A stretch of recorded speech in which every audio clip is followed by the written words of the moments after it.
Welcome to BUNIYAAD podcast by Dr.Monica Nagpal. We did not inherit this world like this. Then how can we give this to our next generation in this form? We need to reflect mindfully on our core values and make conscious efforts towards protecting the planet and also achieve all sustainable development goals. With BUNIYAAD, I, Monica Nagpal, will bring to fore sustainability champions who are striving to bring back harmony with the nature and also dignity of each life. Namaskar friends. Welcome once again to BUNIYAAD show. BUNIYAAD, laying the foundation for sustainable living. And today we have an esteemed guest with us. She is Pratima Sinha. She is CEO of DSR Educational Society. Welcome, Pratima. Thank you so much. I will now request Pratima to introduce herself. Okay. So, I am Princess Pratima Sinha, CEO of DSR Educational Society. I've been working in this society for last 6 years, and I've been working in educational field from last 35 years, nearing 40, so nearly 4 decades.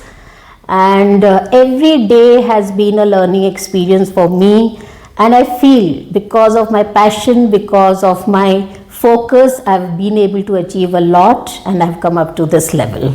I started as a teacher, and today I'm proud to say that I'm managing many schools.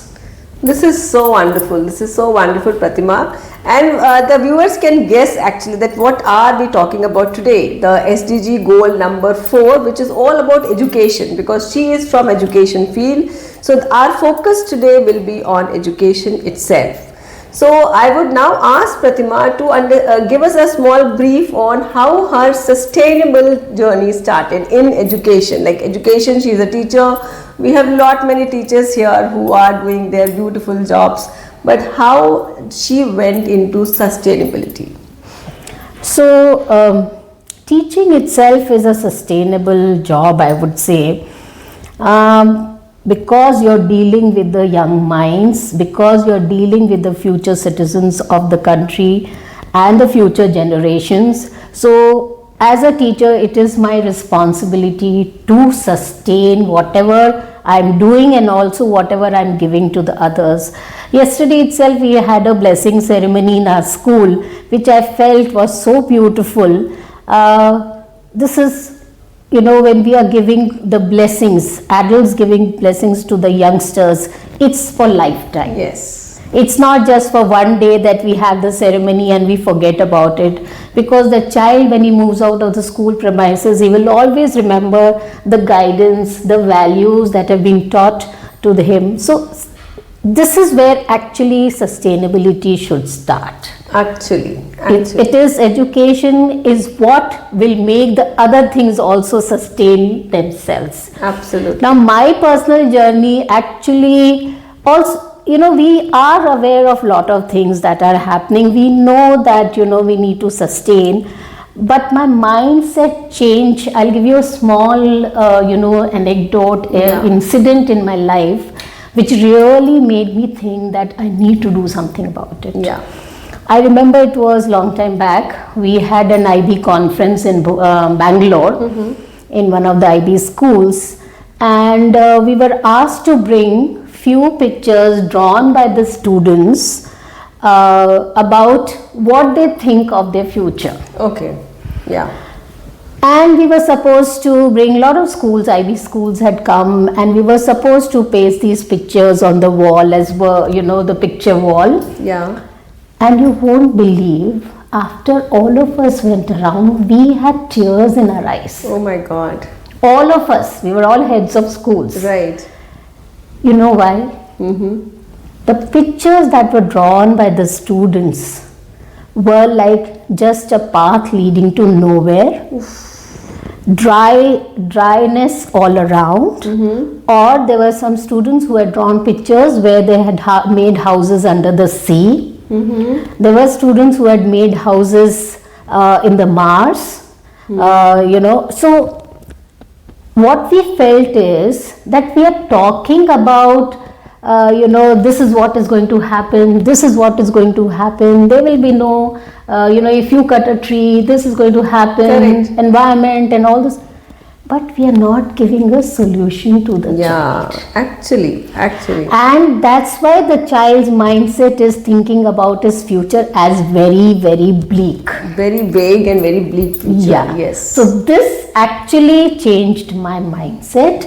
And also the other thing that I remember was when I did my carbon footing. And I saw, my goodness, I'm actually occupying a lot of area, which I shouldn't be doing it. Correct. So these are small, incidents, but it really made me think that how can I bring in more awareness related to sustainability for the students at least. I must say this anecdote, this incident of yours is really giving me also goosebumps because children are so hopeful. We always talk children as being a hope of the future, and if we are not able to give hope to our own future, then what are we doing? No, the children have to be very hopeful. Only then they will be able to draw something which is very beautiful for us. Yes. And they have to take us into that future. Yeah. So if we give them, just that, oh, this is going to happen, or that is going, if you cut trees, this is what going to happen. It's going to be a warm world. It's going to be a, so hot. Earthquake will come, this will come. But are we giving them solutions? Correct. See, we are responsible for what will happen to these children in the future. Yes. We have sown the seed, and we are not even giving them the solution that if this is the problem, what is the solution that you have? We just cannot just leave it to them that it is your future, you have to manage.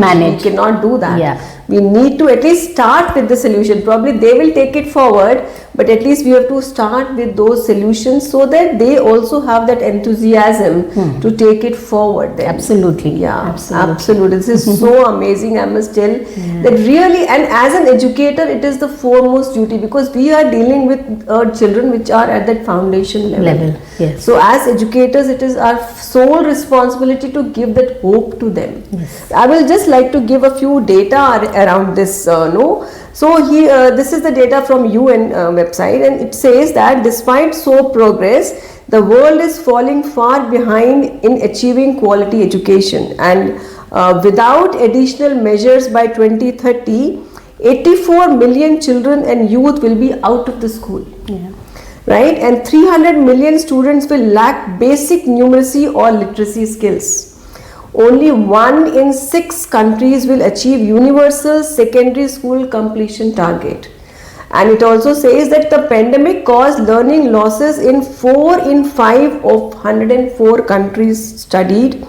And it says that primary and secondary school completion rates are little rising, but the pace is very, very slow.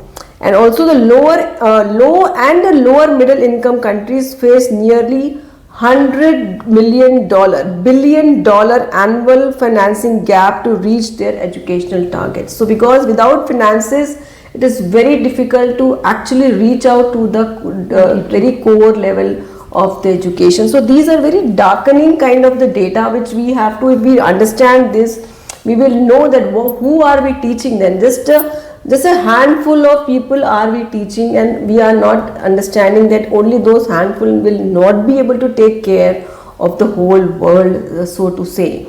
Yeah, so really I want you now to give us an insight into that. How are your measures that we are taking in your own school and the various schools under your educational society towards sustainable education? Yeah. So of course, see, our schools are different. We do have a lot of culture of making them aware of how to sustain. But when you're speaking about the numeracy and the literacy level, and national education policy has really worked on it with how many, what are their expectations based on the numeracy, the basic numeracy and literacy level.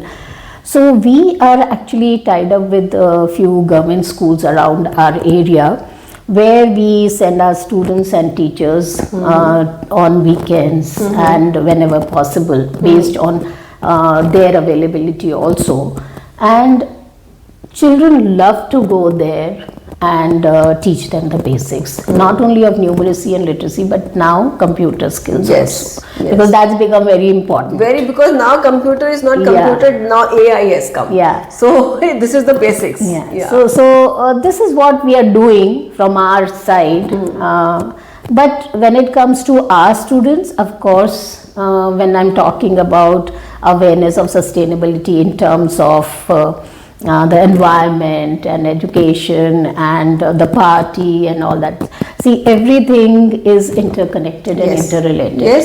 And we try to do a lot of, different activities related to that. Maybe discussions, project, there are a lot of projects that are happening, CSR activities, where children clean up the lakes and, environmental also and education. And these government schools are actually benefiting a lot from us. The other day, children had collected a lot of funds by selling things that they had made, and they bought computer for one of the schools close by. So these are the small things. It also makes each and every child feel that their share will help the others to gain something. Actually. So this is basically a sustainable value that I would say is being inculcated. Absolutely. So because children have to become that contributive citizen of the world. So they cannot be just looking after their own self, that okay, my family, me, I will start to earn, I will have a family and that's it. Now that, and not even contributive citizen of the society, but they have to go for a global citizen. I remember reading somewhere this line said by the Prime Minister, Mr. Narendra Modi, is "Sabka Saath, Sabka Vikas." Yes. Which I felt was so beautiful. When we work together, everybody will gain something. Actually. So it is all the world. This is now, I always tell other people also, or my students sometimes, that it is not a competitive world anymore. Like in our classes when we were young, we had a competition, who will come first. But today it is the time for collaboration. We are not talking about competitiveness anymore. It is how we have to inculcate that value of collaboration with the children, because they cannot do anything alone. Stand alone. No, spirit can be standalone, but for that to do something, we need people around us. With the same kind of values, with the same kind of vision. Only then we will be able to get together. The government, CBSE and government has also come up with the skill development programs. Where a school can initiate skills like book binding and those kind of things. So we did initiate that in our school. We have few candidates who come to learn and all that. So that's also happening, skill development for their own income and So here I would also like to introduce the sub targets below this actually, so that will give more insight into what is the quality education all about. So when we talk about SDG 4, which is the quality education, it means that we ensure inclusive and equitable quality education and promote lifelong learning opportunities for all. So below this we have a few targets actually, sub targets you can say. So which is free primary and secondary education. So government schools are trying to do that. NEP has also really brought about this here. Equal access to quality pre-primary education also. So that is also happening in many states, I'm sure. Equal access to affordable technical, vocational and higher education. So vocational education, I feel like you just said about the skill development, is very important, because I was reading in one of the other papers also that in one of the countries they are teaching students on everything about finances to the age from 14 onwards. Yes, it's very financial literacy. Financial literacy, just to fill the check. How do you fill the check? Even children, when you grow up, you will know. No, that is not the right way. And they are also telling them how to procure loans, about insurance. Everything are taught to children very small age. The schools are taking that effort also, besides the formal education. So this is the kind of things which children should know to be a person who is very aware. No, they have to be working in action when they come out. So recently, actually, we also have a trust school near Nellore. There's a place called Allur, where we give free education, uniform, food, and after 12th, there is a skill development, vocational skill development, and then we ensure that children are absorbed in some job or something like that. So that's happening very well. In fact, this time Education World had awarded that school as a philanthropic school. Very good. So we feel that in a small way, whatever we can do, definitely we will be. Correct. So going further, the other things are here is like increase the number of people with relevant skills for financial success. That is very, very important. Then eliminate all discrimination in education. So especially for the girl child, like when she starts to get periods, she stopped from going, or probably she has a small baby in the house, the mother will say, no, you look after them. Especially for the lower middle class or lower where with their very small families and they don't have anybody to take care, mother also has to go out for work. So these people, so no discrimination as per any of these. Then you have universal literacy and numeracy. So this is again related both to men and women, that they should have the same kind of literacy. Education for sustainable development and global citizen. So global citizenship doesn't mean that you have to go all out and study, but important is that how you are able to have the kind of behavior that you are able to gel with any ethnicity, any religion, any caste. No, that is global. So this is where, when I speak to the teachers, I tell them that earlier we used to say there was a movie called Around the World in 80 Days. But now I can say Around the World in 8 seconds. Actually. So why not bring the world to the classroom? Yes. Let the children understand the culture, the tradition, the politics that happens in the country, and compare it with us. So these are all sustainable activities which the child understands, and when he moves out, he knows how to gel, as you said, with the other people. Because I sometimes feel that when the world has become, so much closer. So much closer, and actually it has no boundaries now. I feel so that they are the boundaries which is just for admin purposes. See, these activities like mock United Nations that are being held by schools and all, I've seen, the way students research about the issues that the world is facing, about this particular country facing these issues, how you have to share the water from the same river and all that, and how they come up with the solution. This is nothing but giving them the awareness. Correct. As to how to later on sustain and absolutely. Like I was just coming to that, because the mock UN sessions which they have now, which is come up very beautifully in most of the schools. I am finding that it is there. That is giving a lot of exposure to the students for the whole world. Otherwise, they are so concentrating only on their own school, probably their family or their society, or probably their own city, max for their own country. But then they have to go all out. They are studying in IB schools, they have to go all out to study. And when they go all out to study and they find a person who is of a different country, and even if they are not even to speak to that person or befriend that person, but at least they understand each other, the traditions. So if they are giving that exposure, they will become friendly to any person of any part of the world. So I think behind every activity that is conducted in any school for that matter, there is a thought behind. Absolutely, absolutely. There is, and I'm sure that everything, if you really analyze it, there will be something related to sustainability. Yeah, actually. So again, the last one, it says a few of them, that build and upgrade inclusive and safe schools. Very important again. Expand higher education scholarships for developing countries. So they need to, especially the African countries and all, they need that kind of a scholarship where brilliant students are there, but because of lack of finances, they are not taking up higher studies. So increase the supply of qualified teachers in developing countries. Very important, because how will we have education without the teachers? And I really appreciate, and I have been a teacher myself, so I really appreciate that kind of job which is never appreciated actually. But you know what?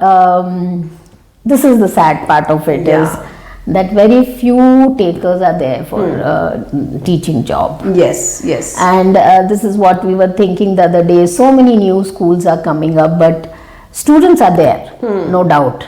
But are the teachers quality teachers quality there? Teachers have to be really there. And how do we NEP, I've just read the NEP also, and we have seen a lot of provisions for continuous development for the teachers is also there. Professional development is also coming up in the NEP, which is a must for every teacher to take in for their own mental health, for being mindful in the classrooms. All that has come up in NEP also.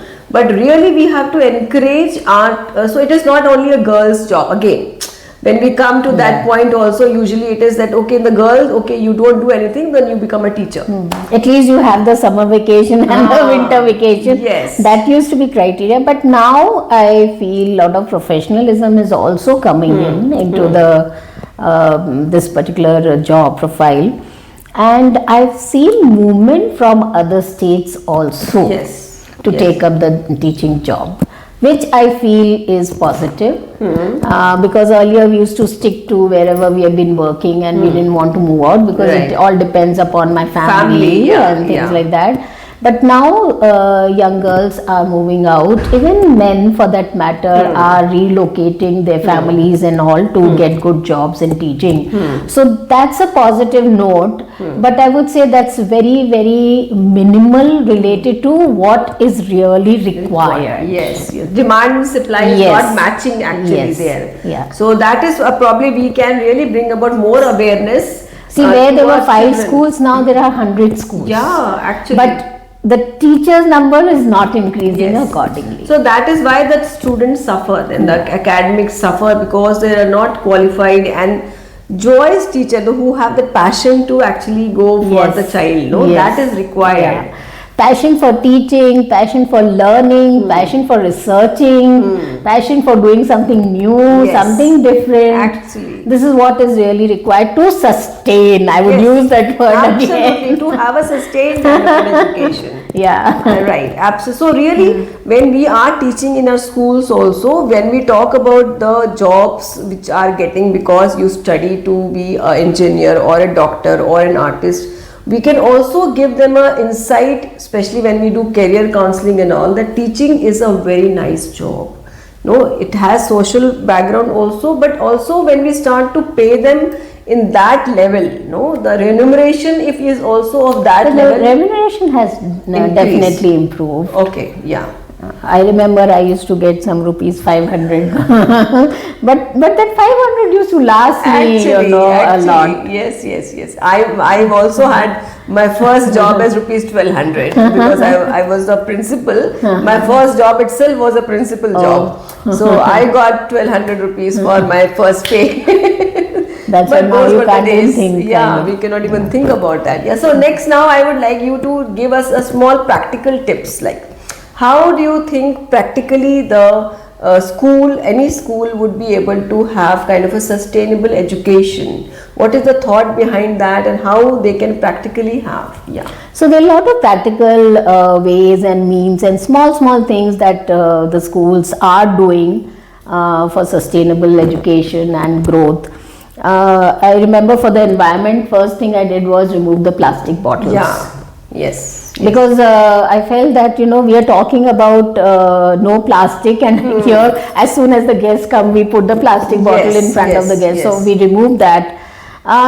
Then counseling the parents, talking to the students, their involvement, growing some small vegetables. In fact, our school is actually rated platinum by IBCP Council. Wow, that's amazing. So platinum rating we have received. So we are very proud, because we have got a lot of all sustainable inputs into how we can waste management or save energy and those kind of things. And of course educational pursuit also. So overall there are small things like carpooling, or these are small things, saving electricity, after use of water, closing. These are small things, Yes. small tips that we can, think of Right. and keep following them religiously, teaching our children the same Yes. thing. If you have used the books, then give it to someone else. If you have Very used important. clothes, This is very give it to important. someone else Yes, instead of yes. throwing them away. Yes, yes. How much food you are making, how much food you are ordering. Correct. It should be just sufficient enough for 5 people or 10 people, for 100 people. That wastage of food also, my heart breaks. Actually. Because I feel that that's also a part of sustainment. Absolutely, Right? absolutely. So there are small things that we need to just follow as rule. Yeah. And if we do that, I'm sure we will be able to sustain. Yes, and I can just add here that when we talk about educational goals and all that, then we have, like, we can also encourage our children. I feel that when we have maids in our homes, then the children can take up the responsibility of teaching. Oh, they are doing it. Yeah. Many students actually do that. I forgot to mention Yeah. that. I mean, we encourage our, and also not only the maids at home, the Their didis, children. didis in the school. Itself, yeah. Didis in school also, our children are teaching them how to speak English also, and the basic numeracy and ABCD and all those kind of Very the good. Telugu speaking, communication skills. Yeah. We have our program in our school. We have sessions for our drivers also, session for our bus didis also. So these are all actually. Yes, so I these are forgot to most mention important. that. Yeah, these are very important things when we're talking about actually the sustainability in education, because that is how education can be really sustained in one generation to another to See, another. it says it is said teach one and reach out. Yeah. So that really helps. Amazing. Thank If you so I much. adopt one person and I teach, Yeah, this can That's good be enough. actually followed by any other Everybody. school who is listening to this. They can really start following such kind of practices in their own schools.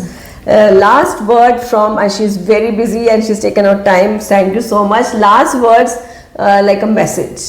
okay. So I personally feel that it is our responsibility today to see that our future generations are able to sustain themselves. So let's work on it together and see that we give them a happy, satisfying life in future. Yeah. Thank you so much. Thank you so much. So audience, this was a wonderful discussion regarding the equality education, which is SDG 4, and we have many SDGs still there. And if you're listening to this and you have any inclination towards any of those, you can contact me and I will reach out to you, and you can be my next esteemed guest here, so that we can bring about this awareness and we can lay the foundation of sustainable living. Thank you so much. Thank you. Namaste. Thank you so much.